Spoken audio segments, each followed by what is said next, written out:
चुनाव आयोग के खिलाफ सबसे बड़ी क्रांति। यूपी के दो लड़कों ने मोदी की नाक में किया दम। सच्चाई को सामने लाकर रहेगा विपक्ष। बैकफुट पर क्या आएगा चुनाव आयोग, देखती रह जाएगी मोदी सरकार। प्रियंका की ताली मोदी सरकार के कानों में गूंजी।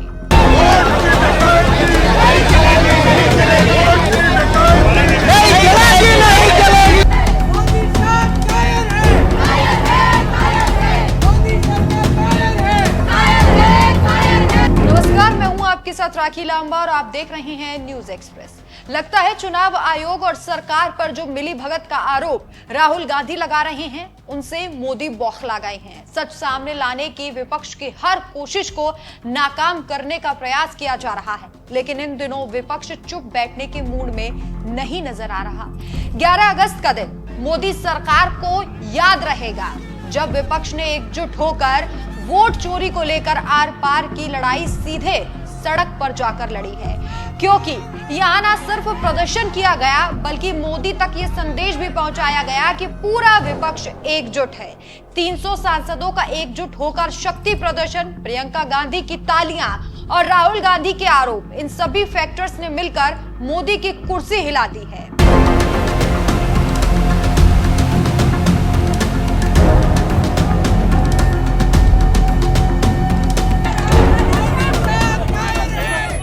वोट चोरी का मुद्दा सरकार के लिए गले की फांस बना हुआ है। इस मुद्दे को लेकर विपक्ष ने चुनाव आयोग तक मार्च निकाला, लेकिन दिल्ली पुलिस ने संसद में चुनाव आयोग तक मार्च कर रहे इंडिया ब्लॉक के नेताओं को बीच रास्ते में रोक लिया और मौके पर धक्का मुक्की करने लगे। यह तस्वीर विपक्ष की ताकत और चुनाव आयोग की नाकामी के साथ ही मोदी शाह के डर की गवाह बन गई थी। सपा नेता अखिलेश यादव को जब मार्च के दौरान रोका गया तो वो बैरिकेड फांद गए। वहीं वायनाड से कांग्रेस सांसद प्रियंका गांधी ताली बजाकर चुनाव आयोग के खिलाफ नारेबाजी करती नजर आई और इसके साथ ही राहुल गांधी भी प्रदर्शन में दिखाई दिए। ये दो तस्वीरें आज बहुत कुछ बयां कर रही है। अखिलेश यादव बेधड़क बैरिकेडिंग से कूद कर बता रहे हैं कि कथित गड़बड़ी के खिलाफ आपत्ति दर्ज करवाने से वो पीछे नहीं हटेंगे, लोकतंत्र को बचाने के लिए वो खड़े रहेंगे। वहीं दूसरी तरफ प्रियंका और राहुल गांधी की ताकत ये दिखा रही है कि कैसे दोनों ने मिलकर चुनाव आयोग और बीजेपी के पैर उखाड़ दिए हैं। दरअसल पूरा विपक्ष बिहार में एसआईआर और 2024 लोकसभा चुनावों के दौरान वोट चोरी के आरोप को लेकर हल्ला बोल रहा है। इसी कड़ी में ये प्रदर्शन किया गया था, लेकिन पुलिस ने उन्हें रास्ते में रोक लिया।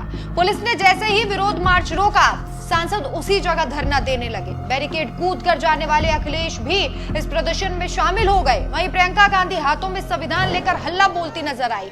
नीली साड़ी में बाबा साहेब आम्बेडकर के संविधान को पकड़े प्रियंका गांधी सरकार के खिलाफ नारेबाजी कर रही थी और इसी दौरान उन्हें हिरासत में ले लिया गया। प्रियंका के साथ कई महिला सांसद भी बस में नजर आई। राहुल गांधी को भी पुलिस ने हिरासत में लिया। यहाँ तक कि कांग्रेस के राष्ट्रीय अध्यक्ष मल्लिकार्जुन खड़गे को भी हिरासत में ले लिया गया, जबकि कांग्रेस शांतिपूर्वक तरीके से प्रदर्शन कर रही थी, लेकिन बीजेपी को ये गवारा नहीं था। राहुल गांधी को जब हिरासत में लिया गया तो उन्होंने मीडिया से बातचीत करते हुए बहुत सारी बातें कही और इस वीडियो को सोशल मीडिया हैंडल एक्स पर भी शेयर किया। और इसके साथ ही इंडिया गठबंधन के कई सांसद ऐसे थे जिन्हें रोककर हिरासत में लिया गया। राहुल गांधी ने एक्स सोशल मीडिया पर लिखा, वोट चोरी की सच्चाई अब देश के सामने है। ये लड़ाई राजनीतिक नहीं, ये लोकतंत्र, संविधान और एक व्यक्ति एक वोट के अधिकार की रक्षा की लड़ाई है। एकजुट विपक्ष और देश का हर मतदाता मांग करता है साफ सुथरी वोटर लिस्ट, और ये हक हम हर हाल में लेकर रहेंगे। वो एक्चुअली बात नहीं कर सकते हैं, रियलिटी ये है, क्योंकि सच्चाई देश के सामने है। और ये जो लड़ाई है ये राजनीतिक नहीं है, ये कॉन्स्टिट्यूशन की लड़ाई है, कॉन्स्टिट्यूशन को बचाने की लड़ाई है, वन मैन वन वोट की लड़ाई है। इसीलिए हमें साफ प्योर वोटर लिस्ट चाहिए। लोकतंत्र में वोट के अधिकार को बचाने के लिए राहुल गांधी ने 10 अगस्त को सोशल मीडिया पर एक मुहिम शुरू की थी और गड़बड़ी की शिकायत के लिए एक पोर्टल भी लॉन्च किया था।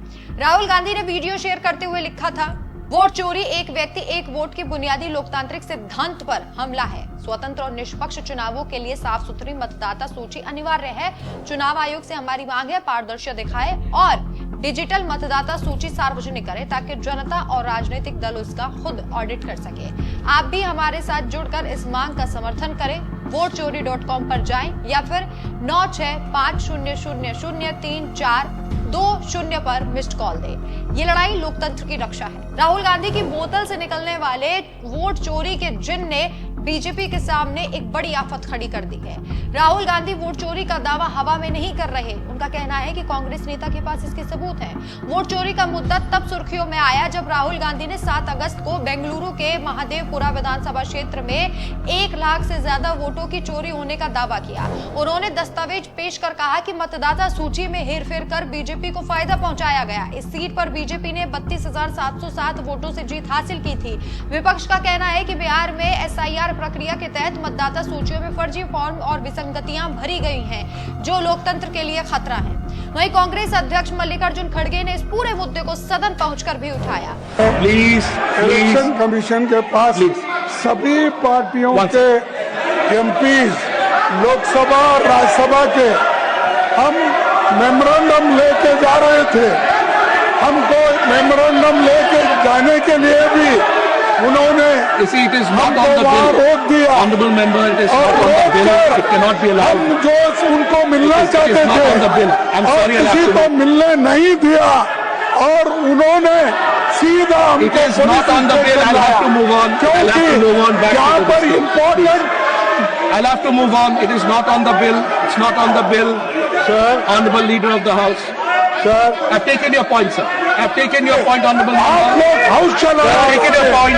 वोट चोरी का ये मुद्दा केवल राजनीतिक ड्रामा है या वास्तव में लोकतंत्र पर खतरा? ये एक बड़ा सवाल है जो जनता के सामने है।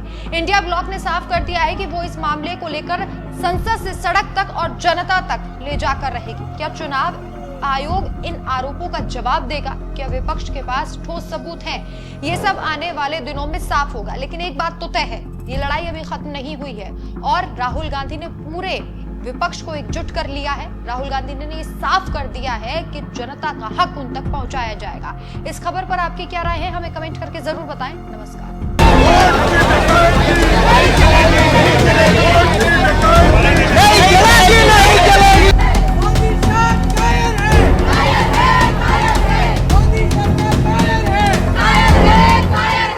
वो एक्चुअली बात नहीं कर सकते हैं।